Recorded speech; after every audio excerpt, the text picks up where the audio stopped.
অনেক সময় ডকুমেন্টে টেক্সট এবং নাম্বার একসাথে থাকে, তো এখান থেকে নাম্বার এবং টেক্সট আলাদা করতে হয়। এটা যদি আপনি আলাদা করে কপি করে পেস্ট করেন তাহলে অনেক সময় লাগবে, আমি খুব কম সময় করে দেখাবো। তো আমরা প্রথমে সিলেক্ট করব, সিলেক্ট করার পরে Ctrl+G দিব।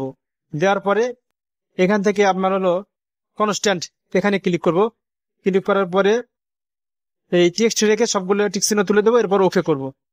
ওকে করার পর যে কোনো একটা সেল সিলেক্ট করে ওখানে Ctrl+V দিয়ে পেস্ট করব। এই যে দেখেন এখানে টেক্সট গুলো চলে আসছে। এবার আবার সিলেক্ট করব, সিলেক্ট করার পরে Ctrl+G দিব। Ctrl+G দেওয়ার পরে আপনার এই যে স্পেশাল আছে এখানে ক্লিক করব।